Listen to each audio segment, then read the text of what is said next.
Hello. Hello? Hello. What's up, bro? Hey, it's the What's Up Bro podcast. We talk movies, sports, TV shows, pop culture, and it's funny, mother. With Nery Saenz. I'm like, what? How can this... They have Photoshop. Photoshop exists when this artist rendition was done. How the fuck is this not cooler looking than a sketch that looks like it was done by a hillbilly off the side of the road? What the fuck are we talking? Why is this a thing? Welcome to the party, pal. Steph, Onion Mayor Sr. Yeah, I don't have to look for you. Oh, no. So you're telling me there's a chance? Yeah! And Mike Mercadal. I'm just glad I like vanilla, boring sex like this. I'm glad that the sex I enjoy won't get me killed. That's how winning is done. Hey, I'm Dave Chappelle, and this is What's Up, Bro.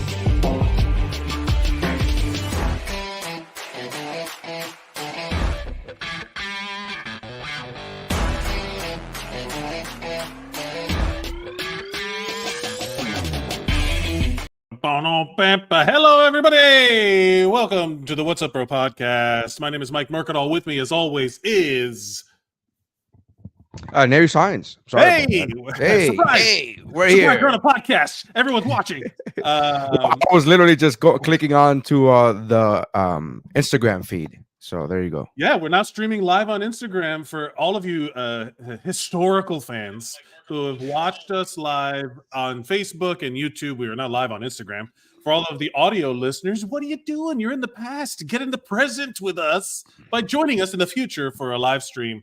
Follow us at Mike Mercadal, at Nery Saenz, and you can be notified when we go live. And also on YouTube and all the platforms, you follow us and you can be notified and like, share, and subscribe. All of the hilarity that we're about to bestow upon you. And also, to all the audio listeners, thank you, because you still make up the majority. So thank you for that. Yeah, that is the thing. How many podcasts are you listening to right now versus how many things do you watch?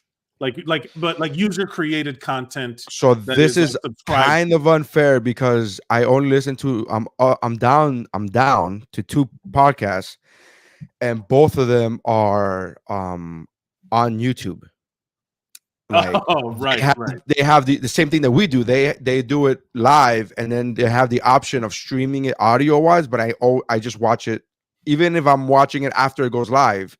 So I'll watch it. It's the Dan Le Batard show, so I'll watch their live, even if it's 3 hours later. I'll just go back and watch it live. Got it. On YouTube. So it's a very weird thing. Remember how hard this was to start? Remember when it was like literally the only reason I do this show with you is because I knew how to post a podcast. Yeah, it's so funny.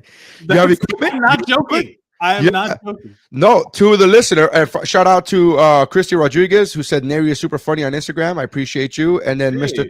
13B said Nery y la fritanga pa cuando. Trust me, brother, it happens every week. It happens every week. But I was gonna say thank you for that. If you want to get into the comments, either on Instagram or on YouTube or Facebook. We're all there. They all come in and we will all give you a shout out.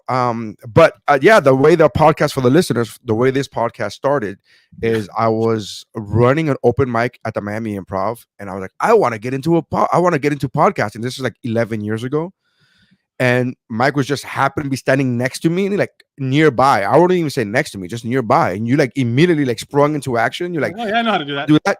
And I was like, oh, okay, cool. And I was like, do you really? And you're like, yes. I was like, this guy must be a technical wizard. Hey, to my extent, your level of technical wizardry is the same people like a medieval peasant seeing me with a big lighter. They're he could create fire. Right. Witch. I've heard of this, but I've never seen it in person. It was that kind of stuff. Yeah. It absolutely did start out that way. And look at us over a decade later. With still some listeners, audio listeners from back in the day. People still subscribed. I'm just going to go ahead and take 2 seconds to open the door to my cat so that the Wi-Fi gets stronger. What kind of medieval nightmare are you in that you need to let the Wi-Fi in? Yes, that's what you need to do. Well, it's not even about letting it in. It's about just making sure it knows where we are. Like, hey, we're over here. Fair enough. I thank you everybody for joining us. And I appreciate this. If you have any podcasts that you're listening to, get in the chat and post them, and we'll talk about them, because I kind of have fallen away from podcasts in New York. But then when I was listening to them on the train, and then I was listening to like audiobooks and stuff like that. And now that I drive again in LA, I'm like, oh, I wonder, what do I have to listen to? You know, because I can't like watch YouTube videos while I'm actively driving, which I can't. So I stopped listening to podcasts for a minute because I was doing audiobooks. And I like, as we've talked about in this podcast before, I've gravitated more towards nonfiction. So it's like biographies and stuff like that, and which is really cool. The problem is the last book that I picked up is this book called In the Box or something, or I forget what it's called. I can't pull it up right now because I have everything running. But it's the historical story of HBO. And it's like from inception through current, and it tells you everything about it, not just how it started, but who started it. And it's a lot of like stories about business dealings, and this guy went into this merger meeting, and this guy and this lady was the vice president and this and that. So there's a lot of like names and that Tinderbox? Was it called Tinderbox? Yeah, it's called Tinderbox. Okay. So it's a fantastic book, but it's very detailed, which again makes for a great book. But it has a lot of names of, you know, CEOs and corporate people and like people that you don't know. It's not like, and they also go into like when they get into like, okay, in 1994, this, you know, the TV show Oz came out, and then they go in detail about what Oz is about, and then talk about that. But my point is that there's a lot of like people who you don't know. They're not pop culture icons. So when they're giving you all these names of all these people going into meetings, I'm like, this is be a really good documentary. And the book is, without exaggeration, like 87 hours long. What? That's too many hours. It's too many hours. I'm like, what's going on here, man? Many hours. Bought this book a month and a half ago, and I still haven't finished this book. It's fucking crazy, man. Wow. Yeah, it's crazy. I in all fairness, I think when I look at how much time is left, that it's so daunting. It intimidates me, and I'm like, I haven't listened to any of it for like a week and a half now. That's one of the things I come up against when I want to watch one of my Dungeons and Dragons shows. Like, I have watched so many hours of Dungeons and Dragons that now I'm like, when people are like, "Oh, you got to listen to this new Dungeons and Dragons show," it's literally 500 hours long, it's and crazy. I'm like, "Oh man, is there like an abridged version? Is there like a Cliff's Notes video stream that someone?" And then there are people who go on YouTube and literally will pick out and clip the best pieces of the show. The best to who, Mike? The best according to who? I guess to them, really. Yeah, exactly. So what if they're leaving out pieces that you need to watch all 500 hours, man? Hey, I get it. I gotta watch all 500 hours. I've watched. I hate to say it. It's too many things. But now that I'm driving, I can't watch. I have to listen. So now I'm like remembering podcasts that I used to like, and I'm like, did I just like it for the time? Like what you know? What do you want to do? It's a good time killer. It's a good time killer. It is a good time killer. I only used to listen to podcasting when I first started podcasting. They scored again. When I started listening to when I was do long drives, and then I remember becoming a full-time comedian, and I wouldn't go on drives, and I'm like, what? I went like years without listening to podcasts because I would no longer drive. Because I go weeks without driving now, and I'm like, yeah. And it's always I don't know. I don't know if I like driving, or if I grew up in a car town. I lived in New York for long enough to have forgotten what it was like to be a daily driver person. Yeah, to have to drive, and then to go to LA, to move to LA, and then have to drive in LA, where everything is like driving distance, like Miami. It's one of those things. LA traffic is other monster. That's another level, bro. Like people in Miami think that Miami traffic is bad, and I'm sure it is. Yeah. But in the few times that I've visited LA and I've driven in LA, I'm like, this is another level. When your destination is 1.5 miles away and it tells you that you're gonna get there in 35 minutes. Yeah. I'll say this thing, by the way. That was a real calculation. Yeah. I was like 40 minutes to get to a mile and a half away from here. Yeah. There's no way, and it takes 40 minutes. You're not wrong. Here's my unified theory of what my comparisons between New York and between Miami and LA driving. My LA traffic is worse than Miami because the roads are set up worse than Miami. Miami drivers are worse than LA. Yeah, that's fine. But that's fine as long as there's a possibility of me getting to a place within like a 2-hour time frame is a lot better for me. Again, I may not show up fully healthy because somebody's going to crash into me, but I have a shot of getting there on time. I have a shot of getting there within that's crazy, man. That like I've heard stories of people, friends of mine living. You have to factor it into because it is a thing of like if you have to be at a certain place at a certain time, you have to research the traffic necessary. It's on you if you know something. It's that look. This is a conversation I have with people all the time. Once you're aware of something, you're responsible for knowing it. Now, but it still doesn't take away from the fact that it's going to take you 2 hours to get across town. If you have an addition, just because you know about it doesn't mean that those 2 hours go by quicker. That hour and a half is 5 minutes at some time of the day, and then 2 hours in another time of the day. So it's like you got to research, baby. But again, if you're going like I'm just talking about for our industry, like I have friends who are like, dude, it took me 2 hours to get across town to get to this audition. Like if you have to be there at a certain time, you have to be there at a certain time. And like you can't be like, well, I'll go to the audition at a different time because it's going to be 5 minutes. I'm not defending LA. It sounds like you are.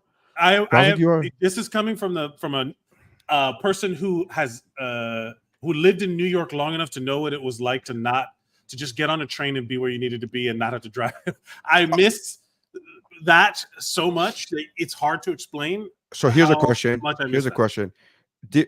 Two questions. A, did you ever consider yourself a New Yorker? Because I know New York has this weird, like, you have to live here for X amount of time. And there's like a formula, right? I think 7 years is what I heard. I don't know. Again, that's not an official like on the website. It's not on the official like you have to live here for 7 years to be considered a New Yorker. I've heard somebody say that. But my question is, did you ever consider yourself a New Yorker? You're saying yes. My question to you is now, what do you consider yourself like? If somebody asked you, "Hey, are you a New Yorker?" You wouldn't say yes, right? So are you a Los Angeles? An Angelino? Angelino, or are you a Miami guy still? I will say this. I will claim Miami before I claim LA, I think. Okay. I still consider myself recently moved from New York. Like I've been here. Well, I mean, it's been a year and a half. A year and a half. And I still consider myself I guess New York. I guess New York over anything else because that is where I identify the most. And I spent like 10 years in New York. I mean, like I spent 10 years there. So it's hard to 10 years from 30 to 40. Yeah, that's a big chunk of like a huge chunk of time. Yeah. And look who has decided to join us from another place even further away. Stephanie Mayer Sr. Speaking of which, Stephanie, do you consider yourself still an American? Oh, good question. Because to the listener, Stephanie, who's Stephanie Mayer Sr., who's joining us, is she grew up born and raised in Miami, Florida, and then she moved out to Australia. So it wasn't even like New York or LA. She said, "Fuck this hemisphere. I'm going to a different hemisphere." She found a different day. She's on a different day of the calendar from us. Yeah. She's like, fuck your time, fuck your place, fuck your existence. Fuck your toilets, the way they go. I don't like the way your toilets twirl. I like my toilets to go the other way. So do you still consider yourself an American? And if you do you consider yourself an Australian? That's a powerful question, I think. No, I think overall I do still consider myself an American. It's only been 7 years. So like 7 years is a long time, but it's also like but you can't just long enough. We just said 7 years is long enough for you to call yourself a New Yorker when you move to New York, and we are super gatekeepy about New York. Yeah, you are just. I like the fact that you can't just say the word "just" and "only" and follow it with 7 years. That's how long it gets to bet. Well, I think If I you've think been if I was dating maybe someone like a for 7 years, you would have been. The people would have been like, "Why are you not married already? Well, it's not Why if. haven't you married Australia?" That's literally what's happening to her right now. You're describing her life right now. You're describing her life right now. Kinda I happened get already, it. yeah. I'm inside everybody. I can do it. I have the Yeah. the I Bene kind Gesserit or of whatever do the keep fuck it's being called. asked that, and I'm like, I'll get to it. It's fine. Oh. They have children. It's fine. I know. I'm like, Wait, dude, what we're already citizenship living do the you have? life. Huh? No, I What still citi- have the U.S. citizenship. So you're not an Australian citizen yet. I'm resident. Resident. Do they Yeah, got your yeah, name yeah. I'm a married resident. just for the I green technically, card? Because that's fucked up. That's messed up. That's super messed dude, up. I'm already a Latina. I can't shake certain reps. Hey, it is what it is. You're a resident, yeah. You know, when I was a resident of the U.S. for 25 years, they were like, "You're not American." I'm like, "Whatever, Whatever. whatever." Actually, it It's was very no, but it's very whatever. it's very that like anyone else here wouldn't really consider me Australian. So like, you know what I mean? Like there's Yeah, certain but it sensibilities, doesn't yeah. mean anything. There's a large portion of the country that doesn't consider me American. So that doesn't mean anything, and they're called Republicans. Hell, racism. Yeah. Here's the problem. We're talking about a universal experience from anyone who's emigrated to another country, Yeah. or the concept of like, if you're not an indigenous person to that country, you're like, how far You're not back either. do you have to go before you can claim to be American? Before someone's like, "Oh, well, your parents just came over here," or whatever. It's like, well, your fucking grandparents came over here. Yeah. Your great grandparents came over on the Mayflower. So Your here's my Well, that's argument. that's You why know? I tend to call my kids half British. Like all my kids are like half British, like half Latino, and people are like, "Oh wait, is Dave from the UK? He's not Australian. He's not half Australian." I'm like, Dave's not indigenous. Yeah. That's a great. He white as great fuck. point. Like He is white as fuck. Well, yeah, you make Yeah, that seem my as if kid- the Australians are not also white as fuck. That's hilarious to me. That's Well, the hilarious. That's what I'm saying. Aboriginal. What do they yeah, call no, themselves? yeah, the indigenous. Like so, the indigenous Yeah. people are not. They are very much not. They're dark. Yeah. Yeah. The irony of it all is that you themselves get black. to. That's like the one thing where you get to self-identify, where someone from like born and raised in Brooklyn for multiple generations is like, I'm Italian, and it's like, Sure. I mean, they still do that here in the sense of like anything but British. Like, I've noticed that Italians here, like I feel like if you're Italian, you do that anywhere. Like Italians Yeah. here are really No, just a few Italians- generations. you could be in the- removed you could and be in the still moon. saying Italian, Greek. You good could- day, same. mate. I'm Italian. Yeah, you could be I'm in from the, Italy. you could be in the moon and be like, "Hey, I'm Italian over here." Hey, Stugat.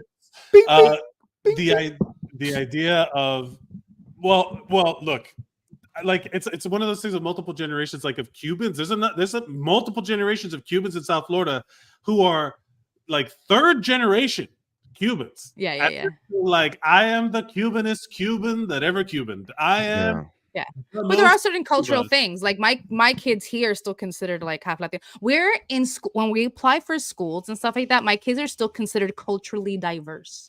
Well, yeah, you have to. why because not? That's where you have to. Yeah, you got to check all those boxes and get all those government Yes. funded. Yeah. Yeah, what are you kidding me? Yeah. But here's my they thing. are, Here's what. like- Here's But like here's my the kids, argument. though, like my Yeah. my children who say agua, and I'm like, ooh. Yeah. This is the argument that I would make for Crazy. Stephanie being Australian is that she has kids that were born in Australia. And Yeah. I would make that argument for Stephanie saying, well, she's Australian. She had her kids here. These fucking that's- Latinas having anchor babies. This is ridiculous. This is I ridiculous. can't beat allegations. This is the problem. It's like, are you leading into the stereotype? Oh my God. I can't help it. Oh They have no. a two-door sedan, four Yeah. people in the family, two-door sedan. She's Yeah, just yeah. feeding it, Yeah. leaning Well, into we're that stereotype. Leaning into it. Oh my goodness. We're already going through some of the shit where like it's very much in this house. It's not Australia. Like you know the whole thing. I grew up with my being like, this house is not the U.S. This house is Colombia. Certain Right. like certain rules. That's and the stuff. thing that I happened. was- My parents never said that about ours. Oh, we really? never. Yeah, we I did. never. I did. My parents. The most they will say is "En esta casa se habla español." Like that's it. Like they will say, "In this house we speak Spanish," but Mhm. they would never say that this is in America. This is Nicaragua. They wouldn't say that in this house. They would just This say, is the Nicaraguan embassy. "Yeah, exactly." They would just say, "Hey, you speak Spanish." And I was like, okay. Okay, well, we got to talk about. So you're halfway around the world in the future, technically. Can you give us any updates from the future about Justin Timberlake's DWI charges? Do you know anything about the future as being She's in the lost. future? She's so lost. You have no idea. She didn't even know what happened. That happened 2 days ago for you. That happened 2 days ago for you. Justin Timberlake arrested on DWI charges in the Hamptons. Told police, I had one martini. Show the mugshot. Show the mugshot. The reveal will be dramatic. Yeah. No, I'm saying because I don't know if that article had the mugshot, but you could look into his eyes and see that it was more than one. Bing. Yeah. That was more than one Honey. martini. That Also, was- those eyes. when did mugshots start getting to be look like glamour shots? There's a fucking ring headshots. light. Yeah, There's a That's ring headshot, light. my I feel like casting- it's because my it's in the central- Hamptons. Yeah, It's because it's in the gotta be. Hamptons. My central 100%. casting headshot is worse than this. I, This is great.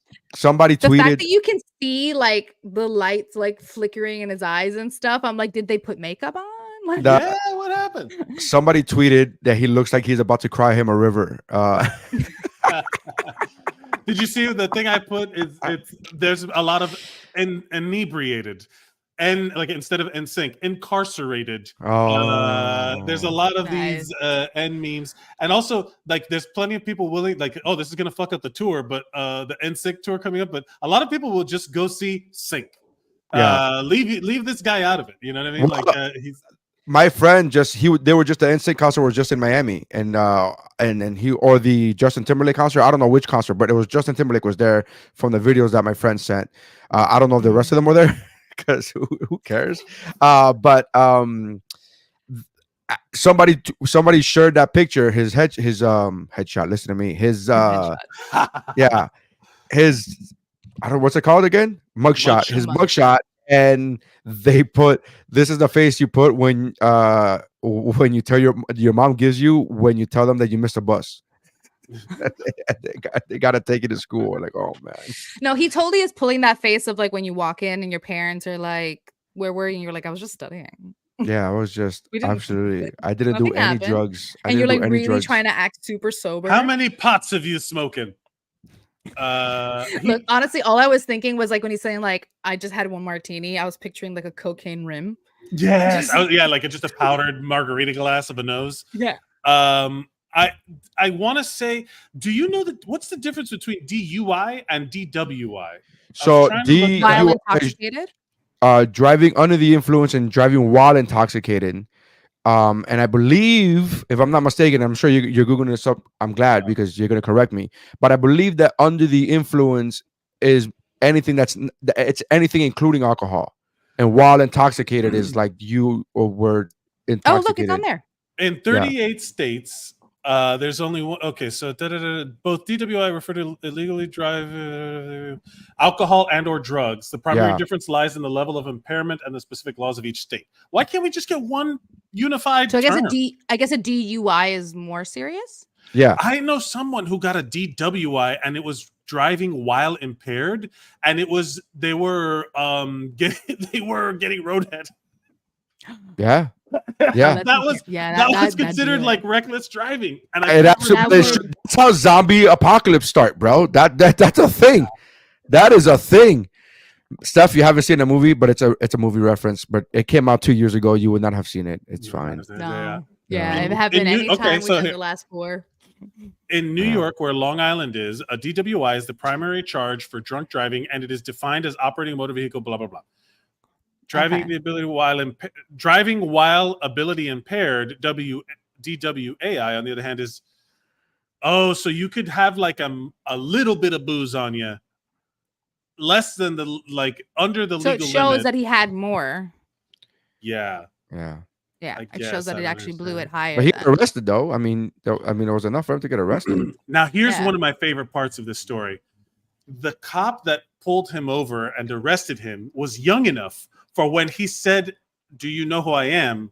to reasonably not know who he was. Did he say that? Did he say I didn't read our story? Like, I mean, I don't know how much of headlines. it is people tweeting out different stories, but I read it from like a couple different, like it's just tweets. But I love the idea of this so much. I want it to be true. I love the idea of the cop being like, sir, you're driving while intoxicated. We're gonna arrest you. And then as he's handcuffing him, he was like, I'm a Backstreet Boy fan. And then he just fucking like throws him in. Like, that's my dream. Even more insulting. Oh, my mom likes you. Yeah. Oh, yeah. No, I think it's the opposite. You just be like, I love 98 Degrees. Just anybody but they should have been more famous than you. Yeah, absolutely. Like, and, oh fuck, it's like not only Christ. do I know who you are, but I have opinions about hating you. Yeah. Joey the fat one is way better than you. I want to. Oh, where's the other article that I had? I want to see. So it says just handcuff him and whisper in his ear, "Justice for Brittany." Yeah. Oh shit! Jesus Christ, would be great. It was ascertained that the defendant was operating said vehicle at an intoxicated condition with his eyes were bloodshot and glassy, and a strong odor of an alcoholic beverage was emanating from his breath. He was unable to divide attention. He had slowed speech, and he was unsteady of foot, and he performed poorly on all standardized field sobriety tests. Why doesn't he have a driver? I don't understand. I'm super broke. I'm super broke. I don't have any money. I have fucking 3 children, so all the money I make it's just like a pipeline to my children. So I don't have any money, and I could afford an Uber. This is a multi-millionaire, and why does he not have a driver on staff, bro? Like, this is crazy. Trolls animated movie money. He could have literally a troll, a guy. Three movies, 3 sequels, bro. Like a fucking troll, and drive my ass around in a car with a big fucking hairy thing on top because I can, because I got troll money, and that's not even his NSYNC money. Yeah, his troll money could afford for the car to be bedazzled. Yes, that's how much money this guy has. He could afford to hire 2 drivers, one to pick his ass up and the other one to drive his car to his house. He's got the money. Why are celebrities this fucking dumb? It has to be because they're in the Hamptons, and like that's just like their playground, right? So like it's kind of like if you live. Oh god, this is gonna sound really stupid, actually. Why stop now? Go on. You know what?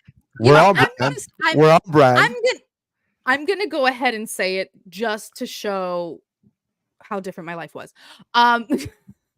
Once upon a time. It's just like if you're in a vacation community where like people have their second homes. Yeah. Like if you drink and you're driving around in the like local golf carts and shit, you're not thinking anything's gonna go wrong because this is just your little community. Yeah. Like your little thing, even though your ass can easily get into something stupid and has. But like when I was gonna compare that, I was like, okay, that kind of is the way they think of the Hamptons. It really is. But also, that's not. And also, I feel like I just realized my example. I'm like, that's not a relatable example at all.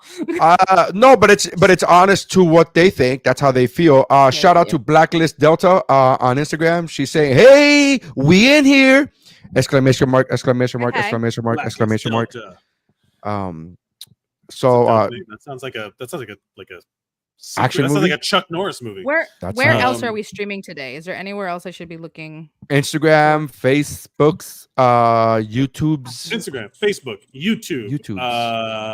You gotta say the YouTube. The Facebook. We gotta be old. The Instagram. I don't understand. Like, dude, you're rich. You're rich. I just want to emphasize, if somebody in my pocket range could afford an Uber, you could afford not to drive while intoxicated. It's the stupidest, dumbest. It's 2024. You know, when I was I don't want to be that back in my day, but back in my day when I was in my 20s, I would be the designated driver because I don't drink and I've never been a drinker. And I used to be the hot commodity. My friends would be like, just the way I used Mike, became friends with Mike just because he had the know-how and the equipment to make a podcast. I was the people like, hey, let's bring Nery along. He's not weird and he doesn't drink, so he could be served 2 purposes. And I would be useless now. Birds. Would you be like be- Like, would you be kind of like the going entertainment? Like, would you try out your shit on people like while you're? I wasn't a comedian then. I wasn't a comedian then. I'll tell you this. I was in a similar situation when I would go out. Let me clarify. Late teens, early 20s is when the designated drivers. Okay. I kind of stopped drinking at like 21 for personal, reasons, and then I just kind of was around. Like I would choose to drive places because I wanted the excuse to like bounce early. I never wanted to be at the mercy. There's nothing worse than when you're ready to leave a party. This is back in the day before Uber, before like calling it in Miami. You needed a car to exist. It's not like you could get a bus anywhere. No. So you need if you were not the ride, you were at the mercy of your ride. And if they're having a good time and they don't want to leave, guess what? You got to find a place to post up because you're going to be there until they're done. Well, that's the same thing. I would do the same thing for the same reason, but it wasn't even just for parties. It was anything. Like hey, we're going to Disney. I'm driving to Disney. And you guys have, like when I'm ready to bounce, I'm ready to bounce. Like it's different now when you have kids because you're at their fucking mercy. But when but when like I was the person, man. I was like, hey, let's drive everywhere, and I would voluntarily drive everywhere. The local comics when I first started as an open micer, it was me and Al Jackson, Forrest Shaw, Oni, and we would all literally. They were like, Wednesday night, there's an open mic in Fort Myers. And I was like, I'm driving. And they're like, great. And then we'll get fucking wasted. And I'll be making that 2.5, 3 hour drive. Like, yeah, that's fine. You know what I used to do all the time? I would drop people off one house past where their house was. So that's they would like, right? Because in Miami, all the South Florida houses kind of look the same, especially in certain neighborhoods. And there was like one of my friends, it was literally like the same house was like 3 houses in a row. So I would just drop him off at the odd one each night. I'd be like, yeah, whatever. And it happened multiple times. I would watch him go up to the wrong house, knock on the door. I'd be like, okay. And he would knock on the wrong door. And I just like, bye. This is your fault for being this drunk that you can't tell which house is yours. And I do that shit all the time. Power move. You know, so funny. I didn't realize until maybe 5 years ago when my wife pointed it out that our specific neighborhood, all the houses were super colorful. Ooh, yeah.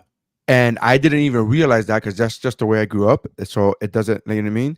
And so there are some neighborhoods in Miami where, yeah, the houses all look the same.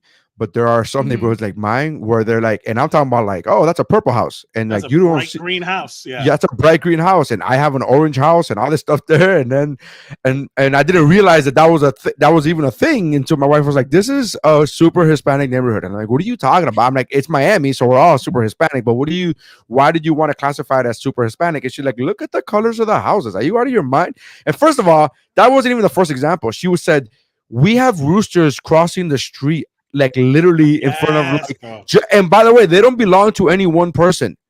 They just roam. They just roam, and they are not the only even birds in that are roaming. There's ducks that are free roaming. There are just like, and so she's like, aside from that, you need another example of your neighborhood being super Hispanic. I'm like, yeah, sure. And then she's like, look at how many colorful houses. Like, there's no white houses. There's no beige.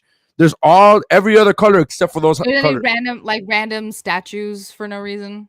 Not in my specific neighborhood, but like maybe like 4 or 5 blocks down the road, there are random. Like there's a horse, and you're like, "Why is there a horse?" I love that one. I know which one you're talking about. The one where there's a horse coming out of the ground. I absolutely know the one you're talking about too. Sweetwater, baby. My neighbor had one of these things. It looked like it looked like half a bathtub, like those old timey bathtubs, but inside it was like una virgen, like a Mary, like a shrine, something like that, like a Virgin Mary, and it was like painted in the colors of all of those houses, like a purple, a blue, it was like all kinds of. It was like it's just like the gaudiest thing, and everyone was just like, "Yeah, it's their house." My wife loves going on Zillow. Not just to look at her dream houses, but to look at the houses in our neighborhood that are ridiculous with statues. And there's a house in our neighborhood that has a karate dojo in the house. And I was like, what? So you're looking up my dream home is what you're looking up. Yes. Amazing. Wow. But they're just so ridiculous. And she loves looking at these super expensive houses. again 4 or 5 blocks away from us that are super expensive, over $1 million houses. And she's like, why is this $1 million house? And then you go and you look at some of them have like, oh look, it's a full court basketball court, and you're like, fine. But then like the crazy, every room has a different motif. She's like, babe, every room has a different motif. This is crazy. There's a Facebook group that I love following that's literally called "That's It, I'm Architecture Shaming." And it's literally just that. It's just those reposts of like those crazy fucking houses and all this stuff that like are going on inside, and it's just the most entertaining thing. I follow my wife. I've got my wife into this group because I was following this group. I follow a group, and I'm not really into it anymore, but my wife still is, and she'll still send me posts from it. It's a ring shaming group. Oh my god, yes. Where they just shame rings, women's rings, and there's like certain rules where you can't shame the person, you can't shame the hand, but you just shaming the ring.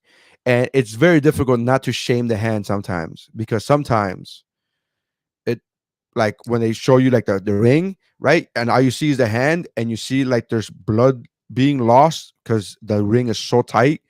And it's difficult to be like, oh, that ring does not. So they'll get away with it and say things like, oh, that ring doesn't fit and whatever. But I'm just like, I'm sure it fits somebody else. I'm sure it fits somebody. Yeah. First of all, I'm not a fan of those shaming things, because that's a super like, hey man, if someone is posting their ring in the group, hey, shame my ring, or tell me what you like. If someone is asking for the opinion rather than someone being like, oh my god, I'm getting married. If they're not asking for the critique, I think that is shitty. To give someone a negative, to judge someone. Yeah, like if you're asking to get roasted is a different thing. Yeah, but I think that's what this is. I think that's what this is. I think it's like they go on there and be like, hey, what do you think of my ring? Or they purposely go on there because they know the ring is awful and their significant other got them this awful gaudy ring, and they're like, roast me type of deal. I think that's what the specific group that I'm in. Okay, I think that's one of the rules. I think that's one of the rules, or it has to be you that posted. There's like a list of rules. Okay. It has to be you that posts your own. If someone's posting up like, here's my, my sister-in-law and her fucking dumb ring and blah blah blah. It's like, hey, that's just bullying. That's just like straight up bullying. Well, first of all, I don't mind that if it's just a picture of the ring though. Like, who gives a shit? Like, you're not. They're making fun of the fat fingers. No, you can't make fun of the fat fingers. That's one of the rules. You can't make fun of the hand that's wearing it. You can only make fun of the ring. That's the rule. This is my weird thing about the internet. It's fucking creepy to film other people in public and also post and share pictures of other people randomly that you don't know as part of your experience. I think it's weird. I think it's mad. I get what you're saying, but what you're talking about right now, what we're talking about is literally taking pictures of rings. You're not understanding. There's not a full body picture and they zoom in on the ring. They just show you at the most a hand with a ring. I'll say this. But one of my things is, so like last episode we had our nerd out conversation about the new iPhone stuff.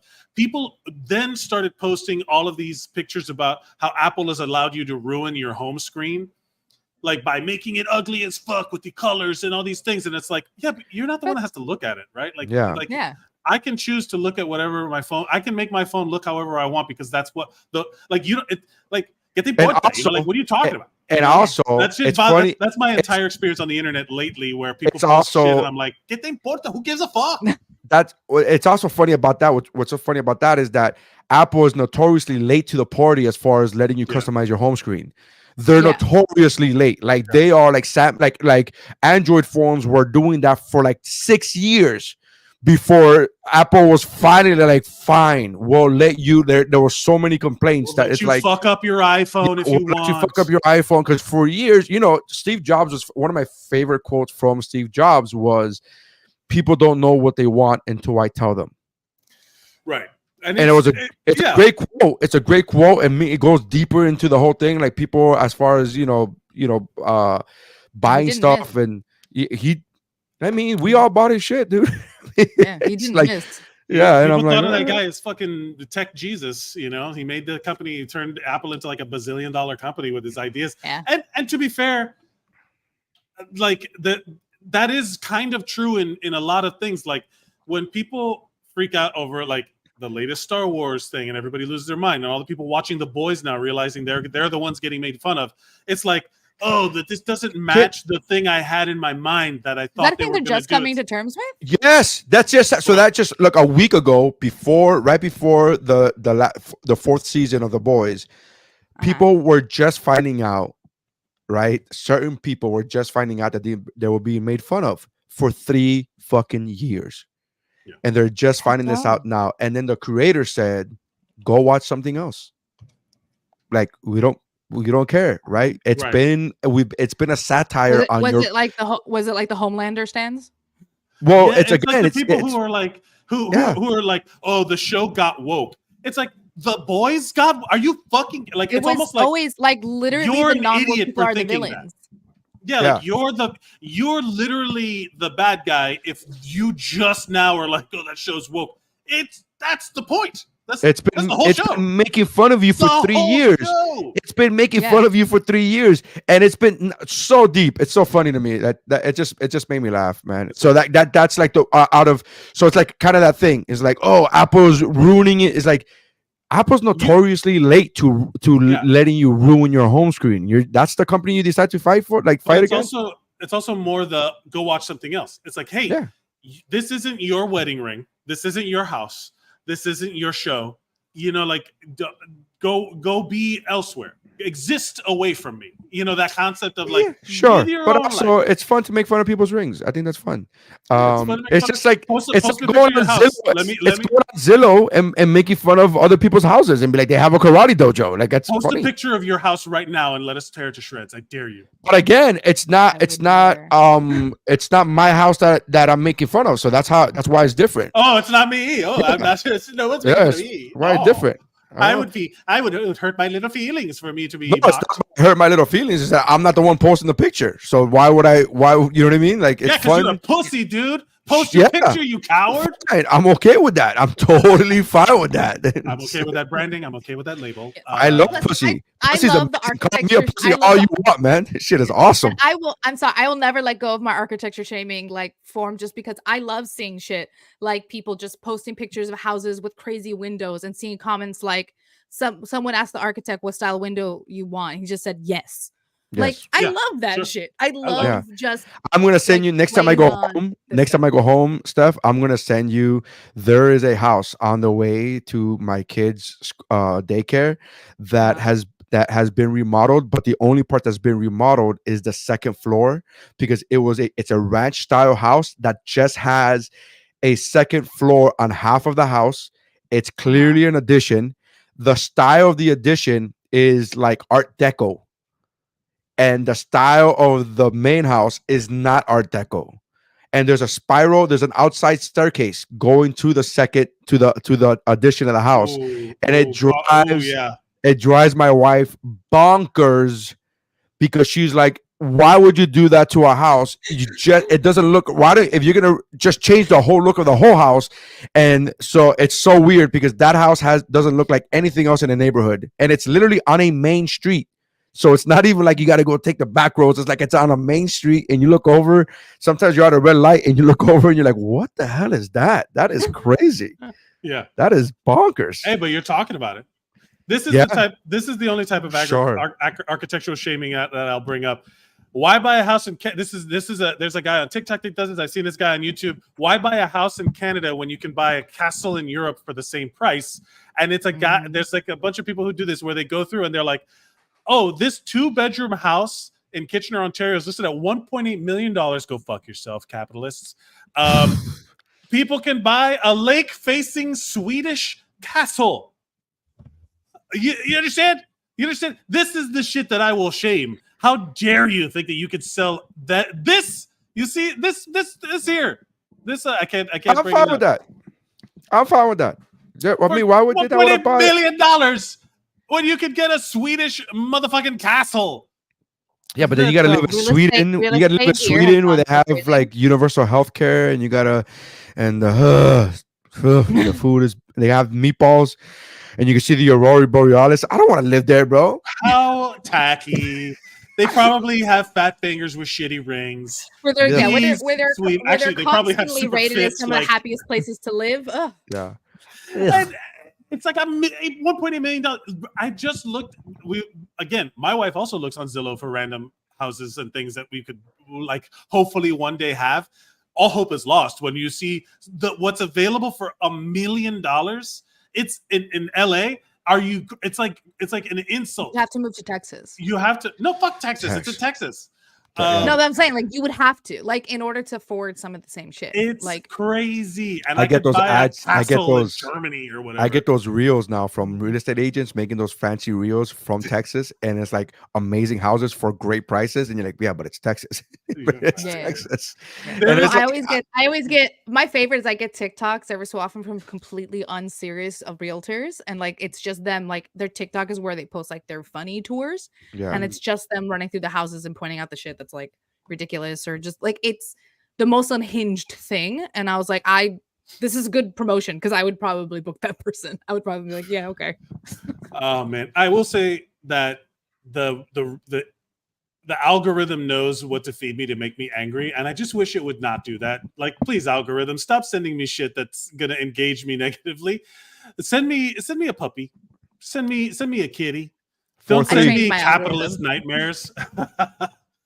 Update. I had like 2 solid days where I specifically got on my algorithm and I'm like ignoring everything that would enrage me and just posting things that'll just make me sit there and be like, that's it. That's I don't want to have to do it. What were you gonna say, Nery? 4-3 Panthers. 4-3 Panthers. No. Edmonton's up, but the Panthers just scored to make it 4-3, and there's still 15 minutes in the third. So we're good. Yeah. Well, just for the update. We mentioned the boys, so we should continue the superhero theme. Ryan Gosling has been announced as the new Ghostrider in the MCU on the heels of some drama saying that Blade is going to be canceled. Possibly, right? Like, who knows what's going on with that movie? That was announced 5 years ago. I haven't heard that it's going to be canceled, but another director and writing team walked off of Blade. But I haven't heard that the movie's going to be canceled. It's just, and this is not the first writing and directing team to quit the project. There's a lot of turnover on Blade. A lot of turnover on Blade. I wonder who the sticking point is. Like, who's the person who's... I don't know, but the lawyer from Mahershala Ali, who's supposed to be Blade, is like, this is the crazy... Publicly said, this is the craziest thing we've ever seen. If he's saying that publicly, if the lawyers are commenting, it's pretty close. Yeah, his lawyer said, we signed on for that project 5 years ago, and they haven't started shooting. Wow. That shit's wild. But Steph, I don't know if you're aware of what the Midnight Suns are, but the Midnight Suns is a team in Marvel that they're going to try and bring in to the MCU. Also, that has Blade, but it also has Ghostrider. It has Jon Snow's character from, Ghostrider, the skull with the fire? Yeah. Jon Snow, the Black Knight is also kind of in it. So like all of these like loose hanging threads that have been around in the MCU for a while could be incorporated into this kind of Marvel. Do you like the Ryan Gosling casting? Who else would be a good Blade? And what do you think? Should we be like worried about the movies coming out from the MCU? I like so I love Ryan Gosling. My disappointment in this casting is nothing to do with him. It has everything to do with they very easily could have, and I believe should have, casted a Latino to do Ricky Reyes or to do Robbie Reyes, which is often considered the popular and favorite Ghostrider. He's the newest Ghostrider in the comic. He was in Agents of S.H.I.E.L.D. Who do you think would be good for that? Any person that's Latino. So we could have a superhero that has powers that don't include crossing borders. In the Marvel universe. America Chavez is an alien. She's not Latino. I don't know why she's like, she's played by a Latina actress. She's fine. Played by a Latina actress. I mean, she's in a parallel dimension. Yeah, but in a parallel dimension, they have Latinos in parallel dimensions. It's not like Latinos are only in this dimension, bro. Like, no, but they're not from America. She's on a random ass planet, and they just she's in a random ass planet that just speaks Spanish. Yeah, she literally speaks Spanish in the random ass planet. So whatever. I mean, okay. difference. Why There? do you speak English? Like, and she has, and You she know my has, point. It doesn't matter. It doesn't make sense. I'm just saying it's funny how they're like that. She's Latina. Well, technically, that that to me is didn't the have a that's the stain, and that to me is the she's actually bullshit that speaking- that to me is the bullshit that the comics do. They're like, oh, have her speak Spanish so the Latino people could be like, yeah, and then the white people we could be like, well, she's not really Latina. She's an alien, not She's that from kind of alien. She's from Latinaria, which is another planet, and it's a different thing. It's the same thing. It's the same thing when they did Sophia the First, and she's like, "Oh, the first Latina Disney princess." And she's like, "Well, she's not really Latina because she's from a made up fictitious place." And you're like, Yeah. "Okay, bro, fine. You can't even give us a fucking a real Disney Latina princess. All right, bro, whatever, that's fine." So that's what I'm saying. I would love to see one. Every time I feel like they're gonna give us one, I'm always like, "Oh, I mean, Mirabelle wasn't a princess." Like, Yeah. like we They had a gave lot us of Encanto, which is love basically Encanto. like a But dysfunctional family princess. with There's PTSD. there's no princess, and then the villain, of course, No. was the grandmother. Was of course, Yeah. why not? No, the what was the the other victim one? was generational trauma. Like that's the villain. Oh, they gave us Yeah, Coco. again. I mean, they gave us a whole afterlife, but they didn't give us a princess or something.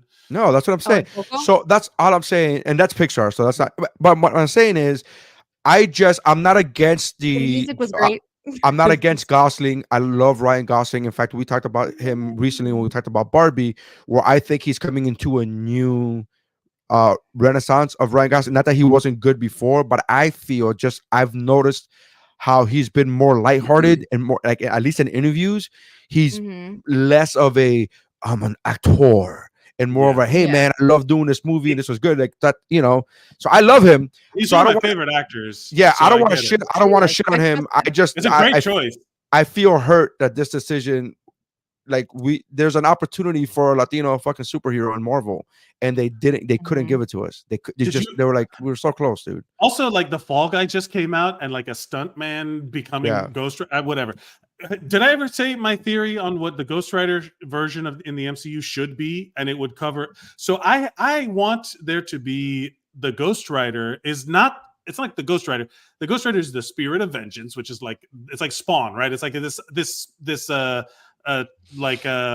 title given on to people because they have to like get souls for the hell, right? So Right. there could be like how the Predator had Prey and Yeah. they have a different timeline. I want like an anthology Disney Plus series with a bunch of different Ghost Riders. Like give me a Sleepy Hollow Ghost Rider that is a reverse witch burning, like from the Salem witch. Give me a native indigenous Australian Ghost Rider who's fucking slaughtering British prisoners.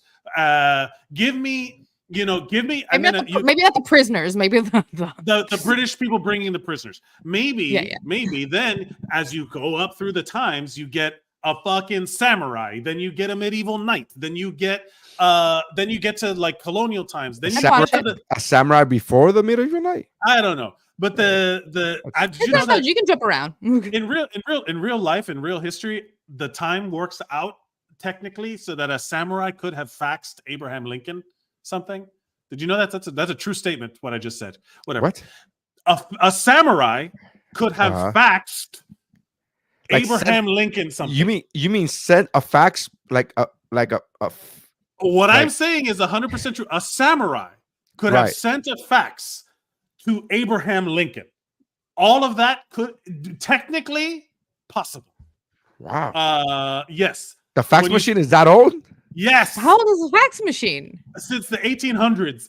Are you talking about a fax, or are you talking about like the Morse code that we got a telegram? The technology to print it would have been a fax, not a telegraph. Wow. That's a real statement I just said. So with the timelines being all that fucked up, we could have then had the Johnny Blaze 70s Ghost Rider as an extension of all of these historical things, and we end in a modern era Robbie Reyes.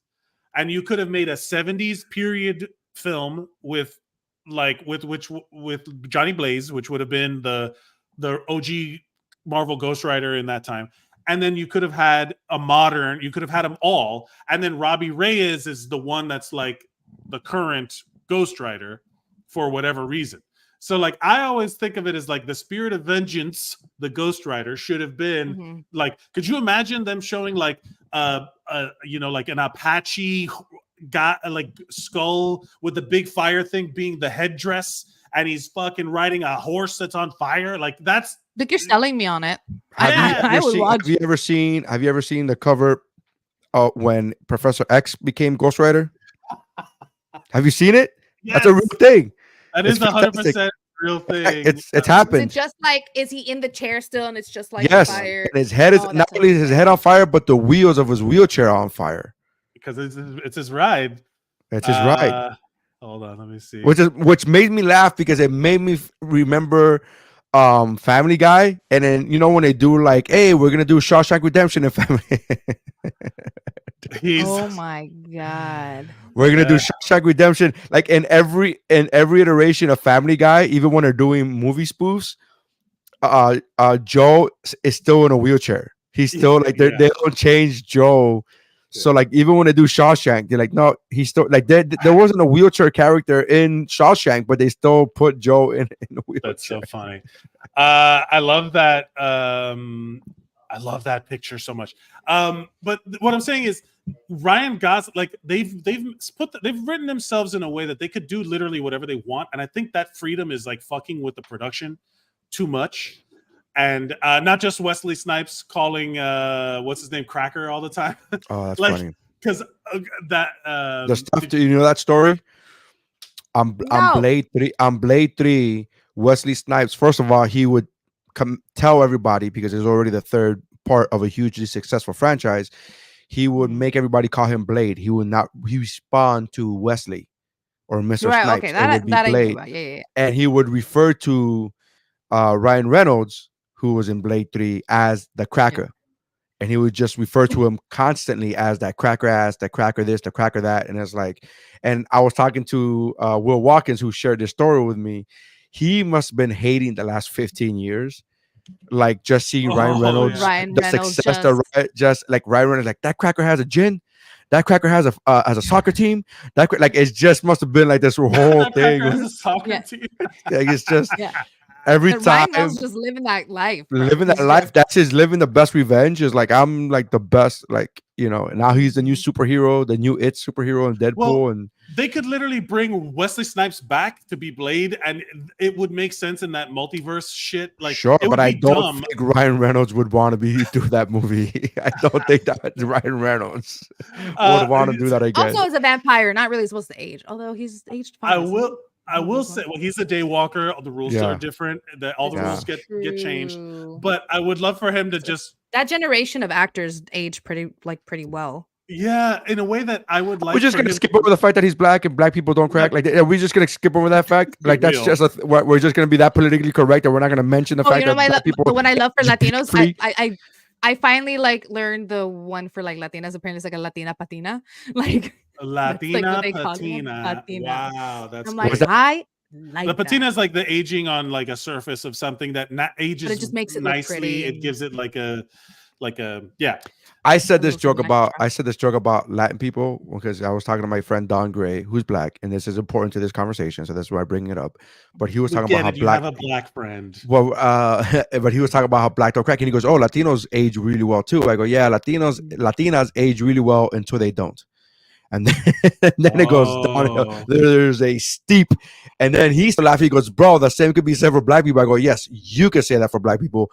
I cannot." But Latinas, specifically Latinas, like they age really well until they don't, and then it's just like a steep decline. Like holy shit, it just spiral down.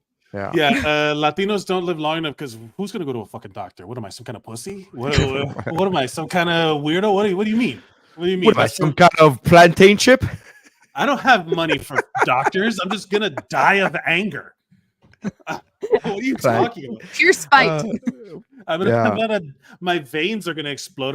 Isn't that crazy? Isn't that crazy how much the machismos is? That was a thing for generations. It's like we don't go to a doctor. We're not pussies. It's like what?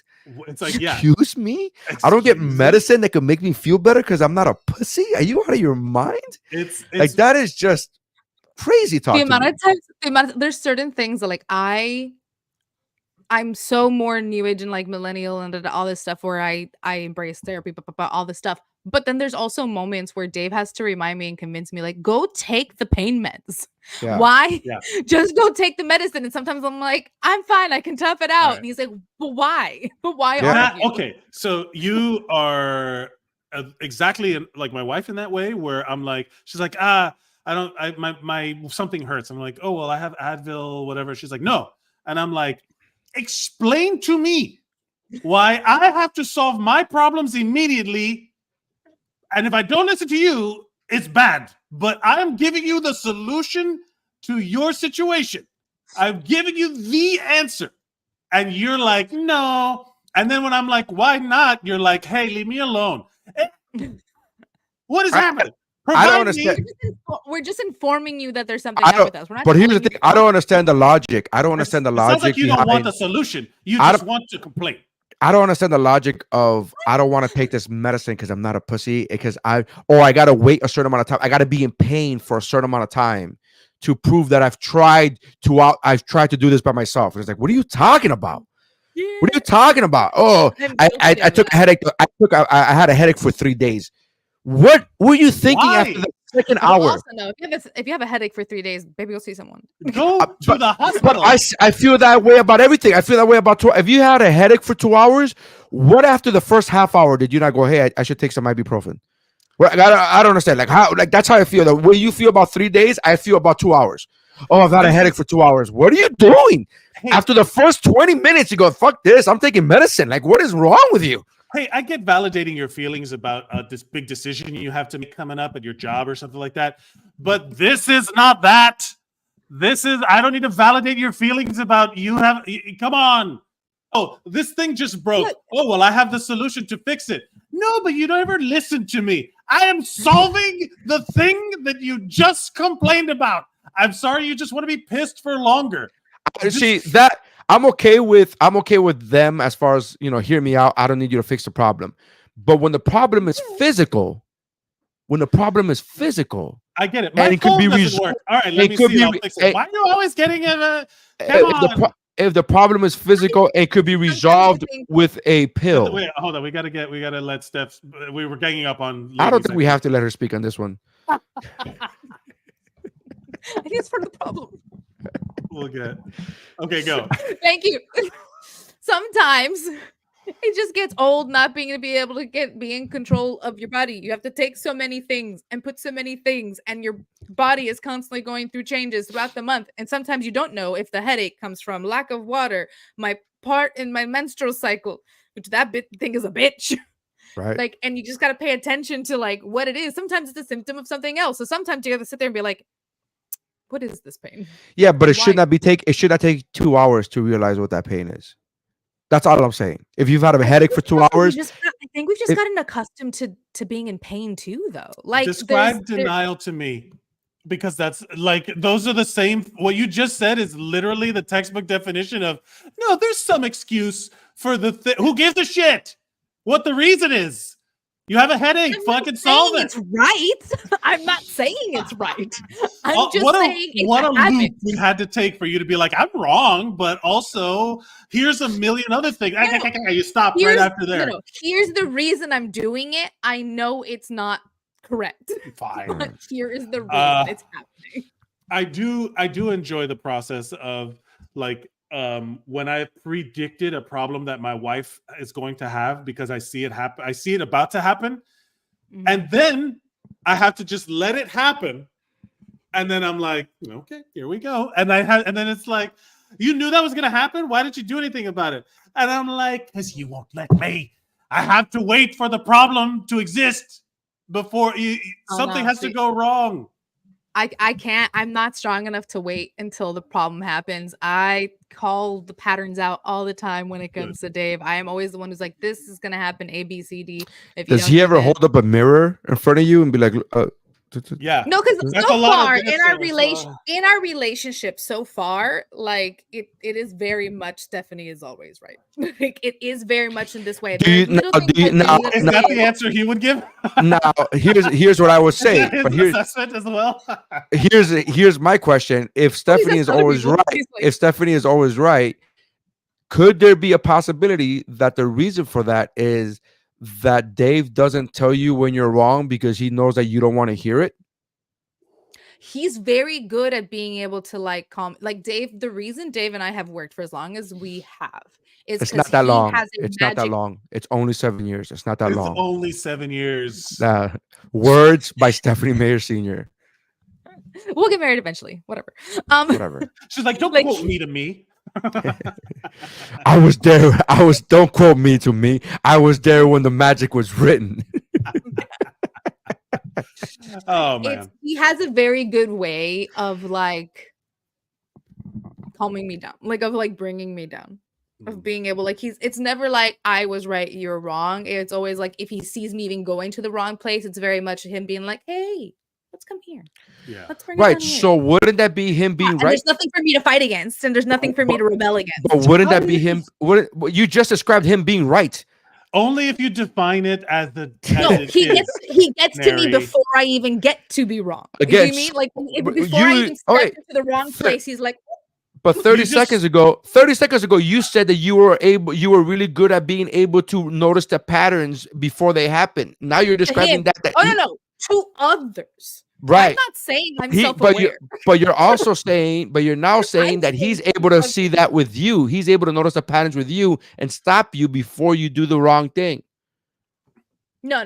Look, he's able to stop me before I maybe. Wait, He's able to stop me. No. He's able to stop me if I'm talking something out with him. If I'm going to a spiral. If I'm going into like a spiral, I he's I able to bring understand me what back you're from that. The word Yeah. spiral, first of all, word spiral, great parachute for any explanations. You just be like, I have to lean on my spirals. But it is It's true. more like I have to talk things out with him. Yeah. And like because I'm It's a rough the one in the draft. relationship It's to, a like, rough draft. You're thoroughly just think. talking the rough draft out. Like, But it's like because I tend to like talk shit out with him all the time before I make these big decisions and stuff like that. We don't ever really get to the point where like, oh, I did a thing and I fucked up. We're collaborating so like- that we can both be right and I can still claim to have done this correctly. I get it.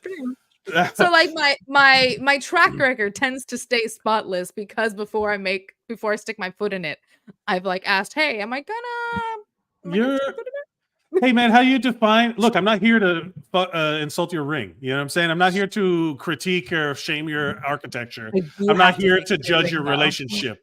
I do have to fix my ring though. Dave and I think that he might have gotten ripped off because like hold up, where is it?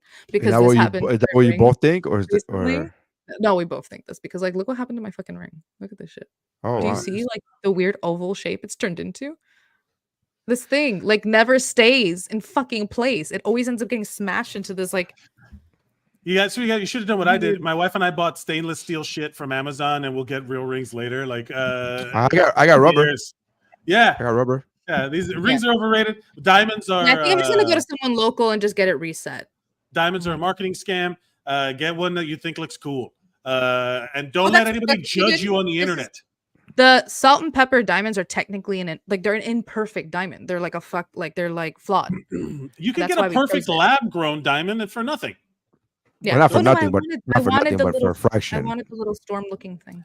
Or it's- get what? Like I literally have a stainless steel ring. Get a fucking piece of glass, man. Who cares? Who cares? It's just a symbol. I of actually your really like love. how moissanite looks. Yeah, it Like, looks great. The lab Get an grown, I emerald. like it. What's your wife's birthstone? Get her that. I do not believe that you should get anything diamond Oh no, related. I'm super anti-diamond now. Like That's I don't know who says the joke, but it's like they have the possibility for you to buy diamonds that are made in a lab and are cruelty free, and they're like, no, it's the cruelty that I want. Yes, It has to come from someone suffering in order for it to be my valuable joy to needs me. to come from pain. Yes, my joy needs to come from someone suffering. What a weird. I'm trying to pivot to the next topic of conversation, but we just talked about relationships and suffering. But let's remember better times. Do you remember when we started out this podcast? I want to bring back.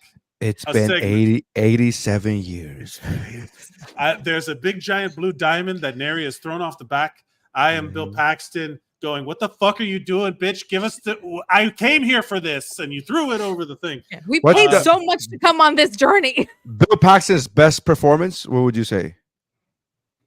No. Bill Paxton's best performance, I think, is in Aliens. That's an awful performance. I loved it. Game over, man. I like can't it. honestly tell you because I always end up That was so thinking of the over the moment. top hammy. Are you kidding me?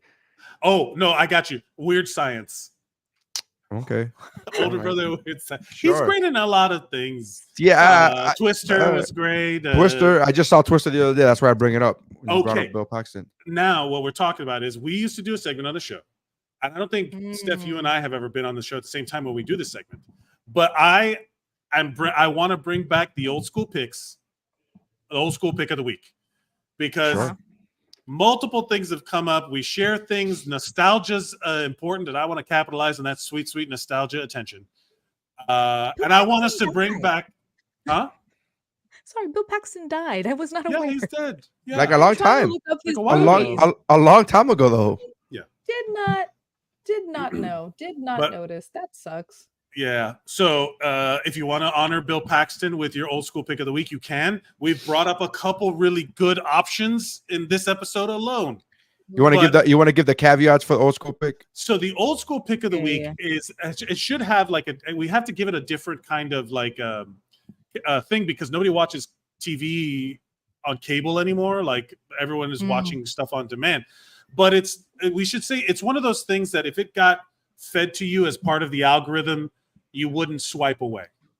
You would be like, oh, yeah, this is what I'm watching now. Whatever it is. It used to be that when you were flipping through the channels, the remote, it was the remote dropper. When you would see like, oh, Back to the Future's on, and you would put the remote down and you're like, I guess I'm watching this. And it had to... Yeah. What? I was just going to say I was going to let you finish because I feel like you're about to say what I was going to say. And also, it has to have been something that has been out of the public eye long enough for people to be like, "Oh yeah, that's right." Yeah, I my whole caveat for old school picks were like it can't be Godfather and Back to the Future. It can't be like a super popular like that to me. And I don't need it to be like super obscure. We can't find it anywhere. We can't watch it anywhere. Oh, yeah. It doesn't need to be super obscure, but to me, I always try to find that middle ground of like, hey, did you ever see that? And I think a perfect example of that was when Mike used, was it Time Bandits? Oh, yeah. Where it's like a movie that I was like, I never heard of that movie, but it was a popular movie that year that it came out in the 80s, but it was since it has then a cult status. There's like a lot of any cult film can fall into the old school pick category because it didn't have, it's not like a universally known thing, but it's also something that people do remember. Like you have to like it's something that you would recommend to somebody as like, oh, you may not know about this because it's not so ubiquitous. Hey, you guys heard about Star Wars? It's a little 1977 film. I know what ubiquitous means, but for the listener, because we have a lot of people, just let them know what ubiquitous means. Just I know what it is, but you just show it. It's ever present. It's like very well represented. It's everywhere. Right. Ubiquitous, of course. It's ubiquitous, right? Yeah. Ubiquitous. Being or seeming to be everywhere at the same time, omnipresent, or existing or being everywhere or in all places at the same time, omnipresent. So it's like it's Dr. everywhere. Manhattan. It's Dr. Manhattan. Dr. Manhattan is ubiquitous. And these are all like good old school picks. And I feel like even in the time that we started the podcast to now, enough of the people that are now watching and taking things in, we would have to go back to some of our old picks. Yeah, like we could generally and my old school pick of the week, I will recommend. My pick is because someone literally asked about something and I was like, oh, this movie is a great example of that. You should watch it. It's super great. And that was just like a recent thing for someone who's like born in the 2000s. They were young enough. They're a professional person. They're a nurse. I work with them and they were born in 2001 or 2002. So much has been, like maybe they missed it. And I like being the opposite of a gatekeeper. I want to be a gate opener. And I want to share this cool shit with people. So I want to recommend some of these fun old movies. And to give you guys time to pick, we'll talk about mine. It was Empire Records. Do you remember the movie Empire Records in 1996? Nery loves that movie apparently, or hates it, or something. No, he's watching hockey. Nery tuned out. No, I didn't tune out. Right.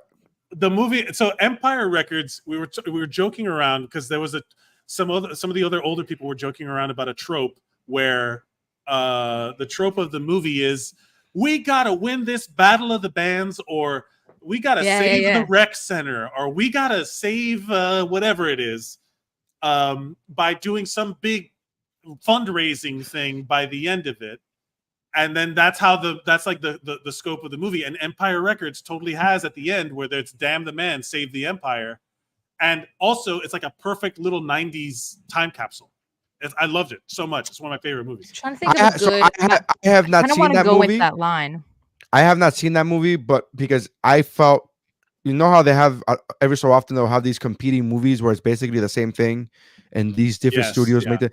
So I didn't watch Empire Records. Not, by the way, not even knowing the premise, just by the cover, because I felt that it was a copy of Airheads. And I was like, I saw Airheads. I don't want to watch Empire Records. Is that your old school pick, Airheads? No, I just saw that movie. I just feel like those two movies are very similar. I don't know. I haven't even seen Empire Records. I'm telling you, I just feel like they're very different. It's like it's a great ensemble cast of like, it's like a weird time capsule of a time of like the record store is such a foreign concept to young people now, but it is the place where like all these kids worked and they had jobs that where they would from different backgrounds, but they all worked together in this record store. There is a like you were talking about Justin Timberlake, someone being like, oh, I don't know who you are, but my mom thinks you're great. There's straight up Rex Manning Day. Rex Manning is like a John Stamos type character who's doing a signing at the record store that day. It's got like a little bit of everything, and it's like a very super solid 90s movie. The soundtrack is great. It's like I have an affinity for it. I like it. I enjoy it. I don't know if it's good or bad because I love it so much. It's one of those kind of things. I'm sure there's parts of it that people will be like, this is fucking stupid. But that's part of the charm, and I highly recommend Empire Records. And I think it's available for streaming. I don't know just why, because but Empire Records makes me think of another movie, and I think I'm gonna put that one up as my pick. Just because it's What's from your the pick? same era. Dazed and Confused.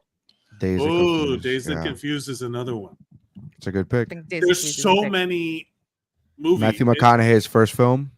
Mm-hmm. I all right. They all stay the same age.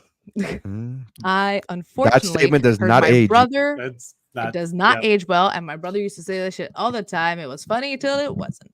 Yeah, it was.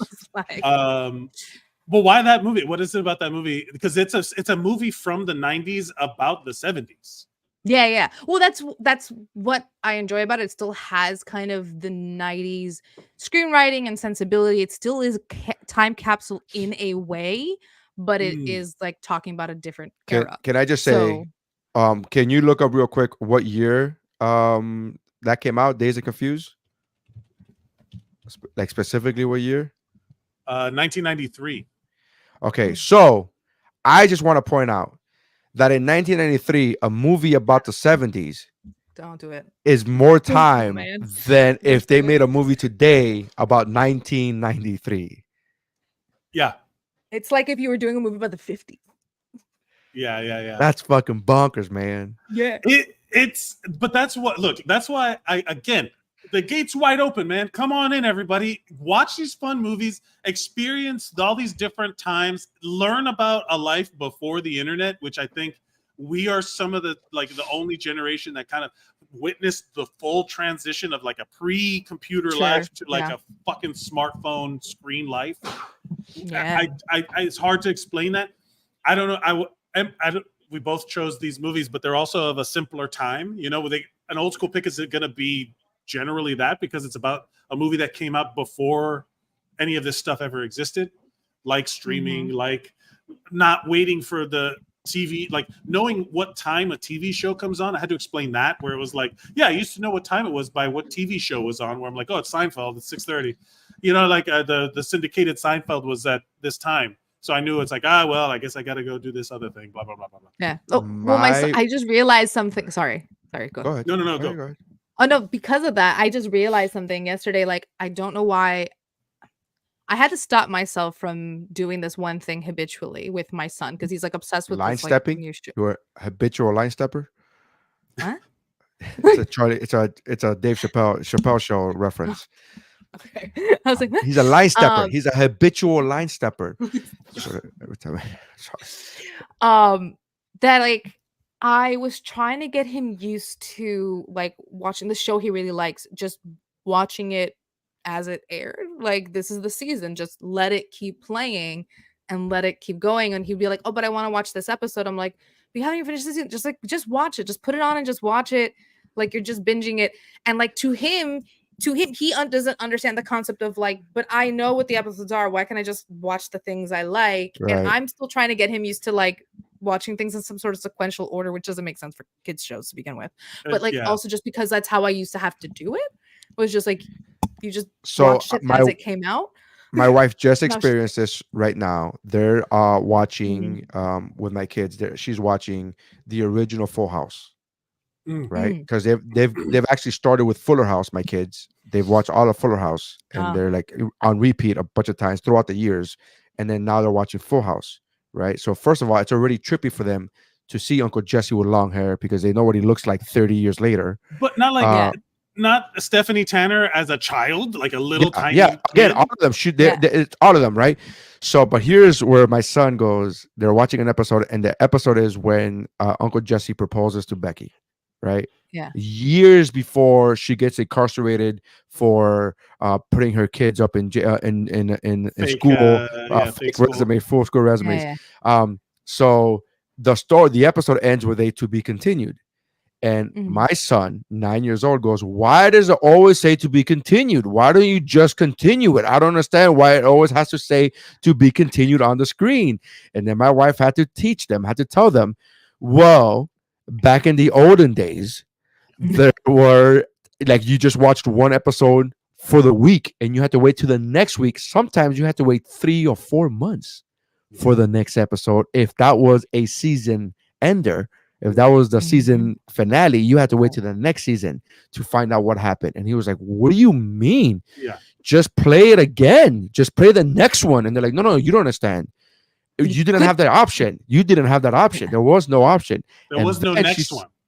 There was no next one, and you couldn't watch it. We had a magazine. We had a magazine that would tell you when you could sit down to watch the thing. And if you didn't watch it, and my wife explains to him, and then she goes, "You ever notice how sometimes it stops, like in the middle of a scene, it'll just stop, and then it'll start kind of in the same scene, but maybe not even in the same scene, and you kind of." And they're like, "Yeah, that is weird." And she's like, "That was because that was when it stopped. That's when the commercials would be in." And he's like, "You mean ads?" And she's like, "Sure." Wow. That's when the ads would come in. The ads would come in. And then my wife was like, that's when ads would come in. And then my son said, "But why didn't you just skip it?" She's like, "No, you don't understand. There was no skipping. There was no and time manipulation skills." This to a 9-year-old is so forced. He's like, "No, you mean you had to wait 5 seconds before you could skip it?" Yep. Right? It's like, nope, there was no skipping. You had to wait 2.5 minutes. And if you wanted to go to the bathroom, you were waiting for those 2.5 minutes to go to the bathroom because you didn't want to miss the show. And he's like, "What do you mean? Just rewind it or pause it." Pause it? Yes. Why don't you pause it? And there were so many of these cars. Like it's like just going down. Like, oh man, So I secretly wish I could recreate. Like, if do you remember Ready Player One where they put the headset on and then they in the book. The guy H creates like a version of an 80s basement, like middle class basement with a TV and the video games and the comic books and all this stuff. Like a Stranger Things-ish kind of basement with all of the toys and stuff that a kid would have at that time. That is my dream, just to be able to kind of experience that again, to be like, or even for myself to mess with my own ADHD of like, oh, by the way, I probably have ADHD. I'm probably gonna get medicine soon. Steph, just to let you know. But the idea of like the idea of having that kind of face, Nery. forcing myself to have to wait for the commercial break, like not being able to pause, like putting those stipulations on myself in some way and recreate that kind of environment of that time, because I feel like my brain worked better then. when I wasn't constantly didn't have everything I wanted at my fingertips, and I had to like wait for stuff or leave the house without knowing where I was going, how to get where I was going, or have someone give me an address and have to figure and give me directions on how to get there. Remember them as our I'm brains driving. had a different form of stimulation at the time, and we weren't Totally like different. because the fact that like the fact because like an ADHD brain tends to be dopamine deficient. It also just means that like certain tasks like back in the day, like it was a routine, and like the brain works as much as the brain doesn't want a routine, it also works better with one. Well, I'm underqualified to comment, but the idea of like having that time when I remember my brain working better, access to that, it's literally just a place that you could take your son and be like, here's what we had, and here's the simplicity of it. And you just had to deal. We didn't know any better. We didn't know there was going to be anything different. Unless you recorded something on the VCR, there was a chance you could never see it again. That was a very real this stuff I'm just now rediscovering, hence the old school picks. Like, so I have been on this kick in the last few weeks of showing my kids movies that I grew up with that aren't necessarily children's movies. Right, like it's not like the Sandlot, which I've already showed them, but it's like I want to show the movies that I grew up with that it's not necessarily kids movies, and some might say questionable to show to children to begin with. All of those movies that we just grew up with, and you're like, oh, that was trauma. Like, yeah. Oh, those are horrible. We should have not seen Nightmare on Elm Street at 6 years old. Oh, but it's not even horror movies, because horror movies are a different level. I'm just talking about like comedies, dude. So I showed my kids for the first time the first Ace Ventura. Oh, and wow. So my son, who's 9, was a bit too young. Like it went over his head, which sounds ridiculous, right? Like it sounds like Ace Ventura went over his head, but he's just too logical to understand that the comedy is in the exaggeration. Like I had to stop the movie and be like, that's why it's funny. Because he's basically a human cartoon. And he was like that part in that scene where he's like going over the railing to do, and then humming the Mission Impossible theme song and get to the door. And he's like, he could have just walked to the door, and they're like, that's the funny part. That's the bit. That's the funny part. The over exaggeration, the cartoon. He did all of this that was unnecessary just to get to the door. That's the funny part. And he's like, oh, like I have to tell him.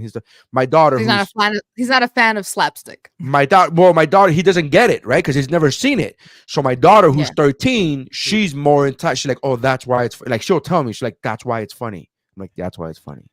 So she'll point something out to me, and she'll be like, that's why she's like, oh, he said, can I ask you a few questions when he's talking out of his butt? Because that's his ass. That's why it's funny. I'm like, yes, that's why it's funny. Like she's not necessarily laughing at it, you know, she's like critiquing. She's like, She literally, I swear to God, she literally took down notes. She's like, this is why it's funny. This is why. Did she come to you talking out of her asshole again? No, like I was just like, but to them, like, you know, it's just like, why is he talking out of his butt? And I'm like, oh, man, it's just, there's no reason. I can't understand. I can't explain comedy to you. Like, this is not the way it works, man. You're unintentionally creating a future screenwriter, right? Yeah. So then I'm like, all right, whatever. So I've critic. Oh no, you've created critics. So I've shown them these movies. I showed them Twister the other day. And then, so I'm conflicted as to what my old school pick should be, because there's a part of me that wants to tie this old school pick with recent news. Because I posted this on my stories the other day, and I showed them Spaceballs, right? Yes. And so I'm tying it to recent news because there's recent news that Spaceballs 2 is in the making.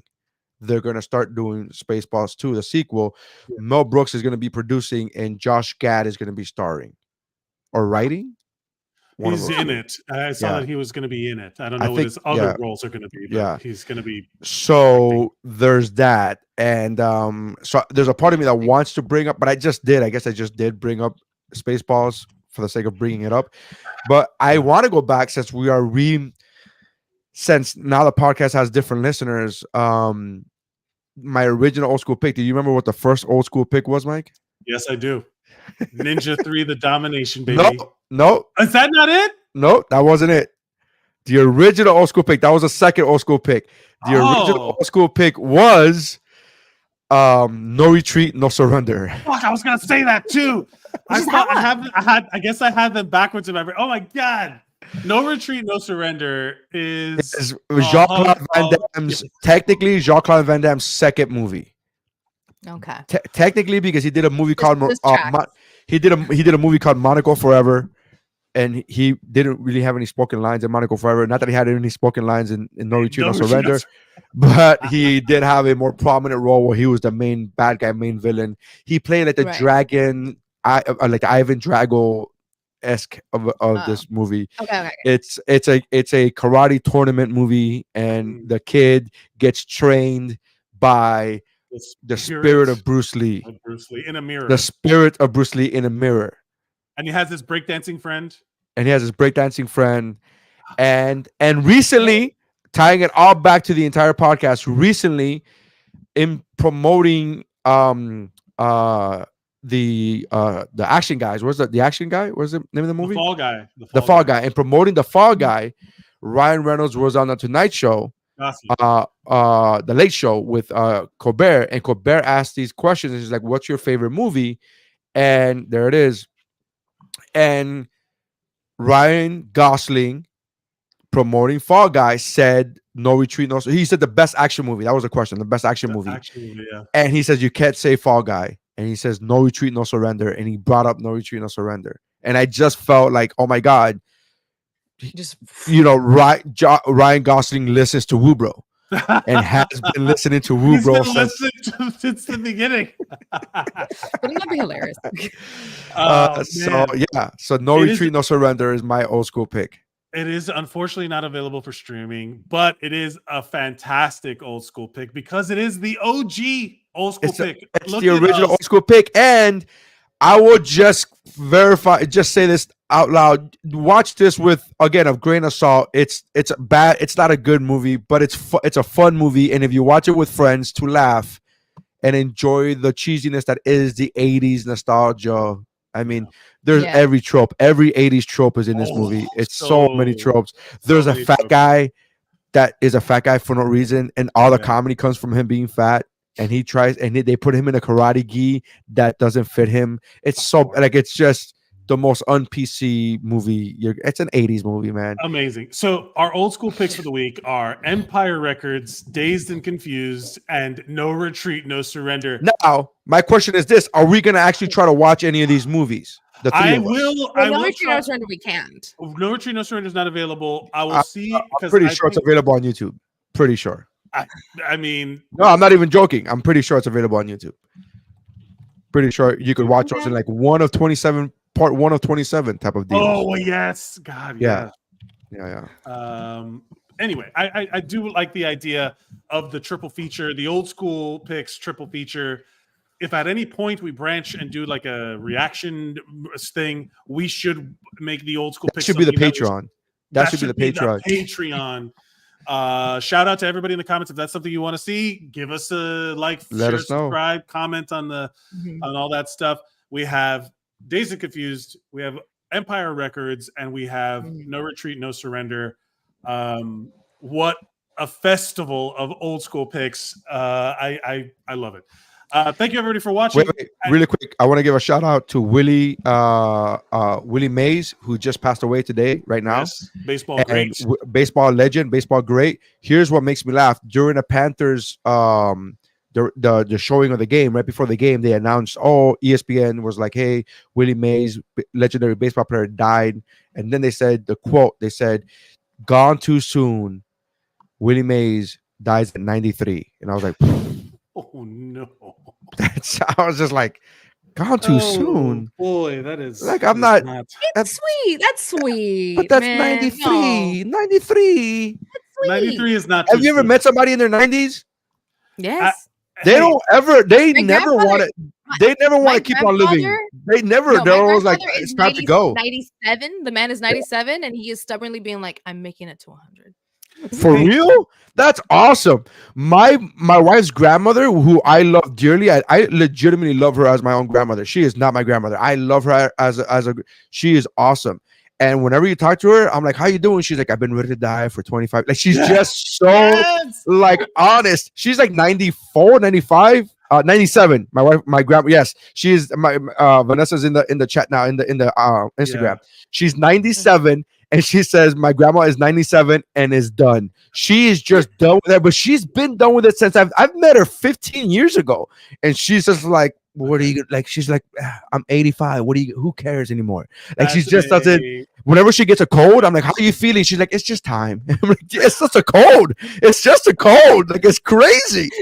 As someone who works in an ICU, works with the elderly very regularly, some of them do. Even the ones who are not mentally with it, they want to be away. They want to be off the mortal coil.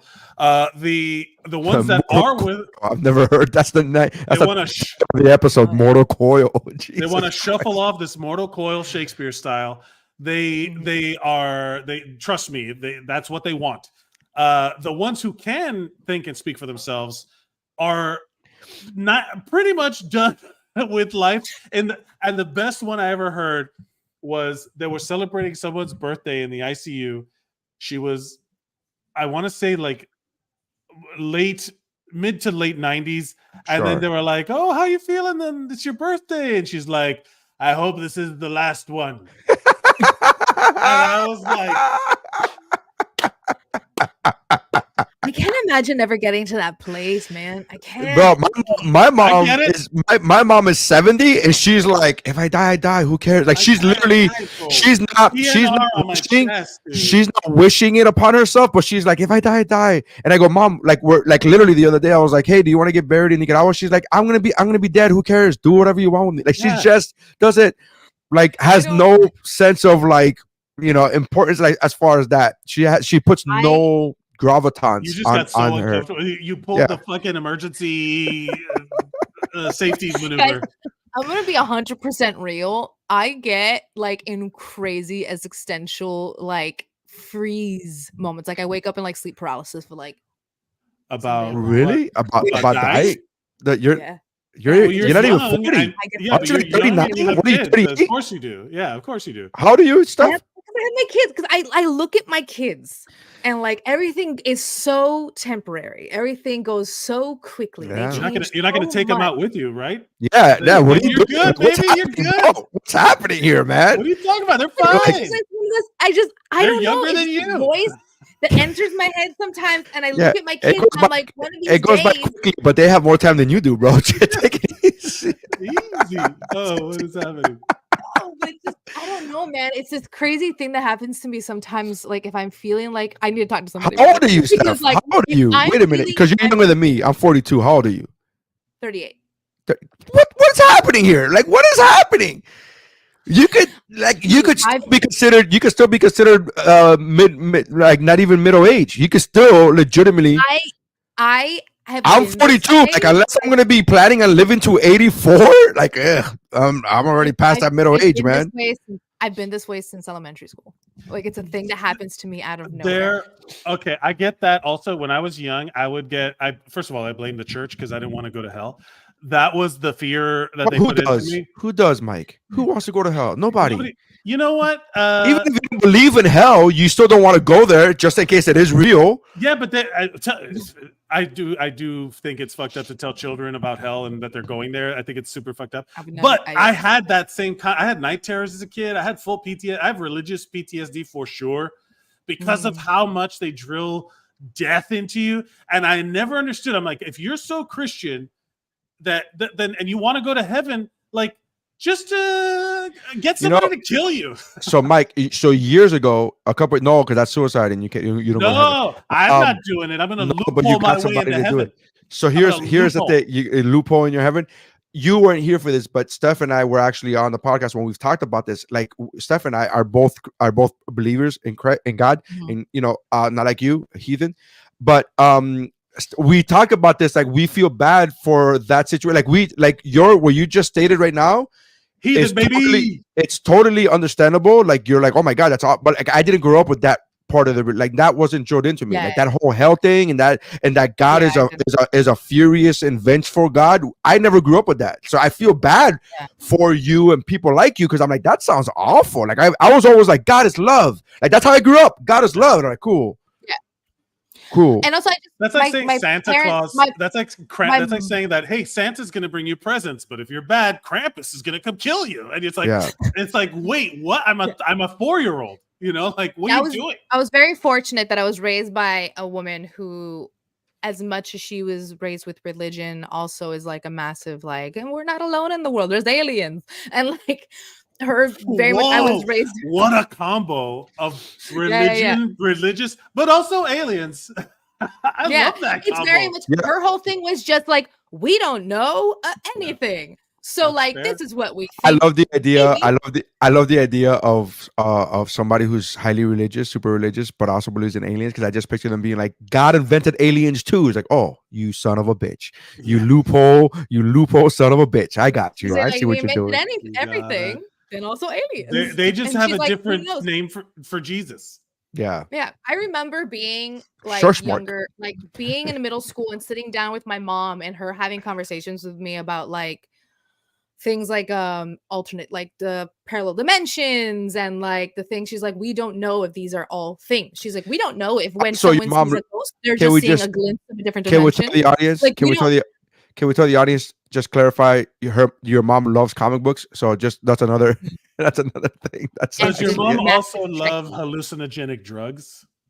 She's a massive Trekkie, and is very like. Is that she went to? That's not a no to drugs. Yeah. No. She's not a massive fan of hallucinogens because she doesn't like being out of control. But she is a very large proponent of if all these ideas come from somewhere.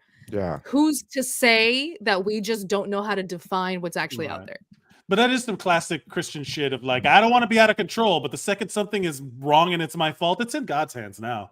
As long as it's not my fault, I'm in control until something goes wrong, and then it's in God's hands. Oh, who could be blamed? But they also thank God when something good happens. Yeah, not me who saved their life in the emergency room. I get Jesus. Thank you, Jesus. And I'm like, how did that? Mike, they thank God for putting you in that situation where you were able to help them. God did that. He put you, the one who could do it. Loophole, baby! Loophole, baby! Thank you, everybody, for watching. And like, share, and subscribe this video on any platform. That's all the loopholes. Just want to answer a question that I had. I got 2 questions on Instagram. Say from CJ asking me if I'm going to be on the Wonder of the Seas. I was going to get there. So I'm sorry, I'm not. And then Vaish, she asked me what my favorite cruise line to do shows on, and I'm going to give a very hacky answer and say the one who's paying me right now. Whatever cruise line is paying me at that moment, that is my favorite, baby. Because I'm a whole. I go wherever the money goes. Thank you, everybody, for commenting and joining us in the comments. Like, share, and subscribe. Be notified when we go live again, so you can jump in the comments again. We are on multiple platforms, including all the ones you see down there. Facebook, YouTube. We're now on Instagram. We have a Twitch eventually. We'll be streaming on that too. All of these things are available to you if you follow at WUBro Pod, and you can follow me at Mike Mercadal, Nery at Nery Saenz. Steph, is there anything you'd like to promote before we go? No. Nery, is there anything you'd like to promote before we go? Pre-orders for my album are out now. You could pre-order my album on Amazon Music or on Apple Music or wherever you stream your music. You could pre-order it now. It goes on sale on June 28th. It's called Live in Miami, as Mike likes to call it, Live in Miami. Live in Miami, baby. And it is available for pre-orders. Pre-orders are very important for sales. I don't know if you guys know that, but the more pre-orders you get, the higher when it does come out, the higher it comes up in the charts. I'm not saying I'm expecting to chart because I'm not expecting it, but it'd be fucking nice. It'd be a nice surprise if I could chart. So it'd be great. On whatever platform that it is available to purchase, you all should share that on Twitter the link is I've already made posts on Facebook and on Instagram. On Instagram, the link is in my bio. On Facebook, look for the post and it has it there. It's pinned. Yeah. So fantastic. Thank you. Please. I'd also like to promote the podcast that I do on @Zeros on Heroes on all social media. You can follow me, and then I'll post all that stuff's in my link and in my bios that I do. There's the new name of the podcast is called Collateral Benefit, but it was called Just Trying to Look Like You.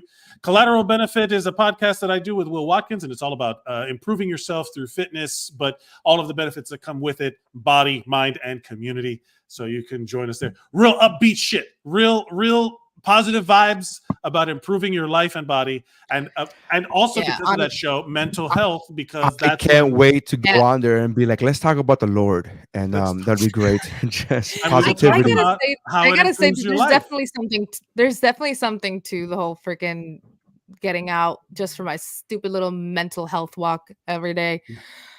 It really has been night and day. So here's a little thing I learned, that the focus of your eyes when you're looking towards infinity is different than when you're in your little closed up little room. So your little muscles in your eyeballs relax more. So when you go outside for your little walk and you're looking and you can't focus on the sky because it's a million miles away, it literally relaxes your brain. So what's also relaxing is when you work on cruise ships and you just go and look at the ocean and the sky from your window. Brother, you're living a dream. Then you're staring at the void. You're just staring at the void, baby. I get exercise. My eyes get exercise. Just fucking go out there. Just look at the ocean. I mean, hey, look. All jokes aside, that sounds delightful. I love that. I love that for you. We went to the beach on Sunday to just kind of chill and just listen to the ocean. See everybody running around with their dogs. Everything was great, man. It was good vibes. I loved it. It was something Miami Beach or the beach in Los Angeles. Ooh. Miami Beach. No, I'm in Los Angeles. I went to. No, I'm asking you which beach is better. Oh no, the water is fucking cold here. So Miami Beach will always be better just because the water is warmer and and it's not painful to swim in. Yeah, the water. Right? That is no joke. Steph, you live in Australia. I wouldn't suggest you get in the water anyway. There's sharks are for real there. They don't play around. Don't get in the water. Going to the beach here is a fucking activity, man. Sharks got a bad rap. Sharks get a bad rap, man. You know what's killed more? You know the most dangerous animal on earth? Humans. Wow. The motherfucking mosquito, baby. Yeah. The mosquito, undefeated. Ranked number one with hippos. Also hippos. Yeah, hippos. The Wait, Vanessa, why did you say F you, bro? She's talking to me. Oh, yeah. Fuck you, man. She's talking to me because I talked about I do this every day. That's my view every day. she hates it. Hey, we're all here for the gloat. Thank you, everybody, for watching. Like, share, and subscribe. And go stare at the ocean. Go look at the sky. And just remember to enjoy yourself, better yourself in every way. Also, check out the old school pics. Comment if you watch them, what you thought of them. Empire Records. Yeah, that'd be so curious. Dazed and Confused, and No Retreat, No Surrender. If you happen to have the DVD lying around or the VHS tape lying. Thank you all for joining us. That's been WUBro. That's how winning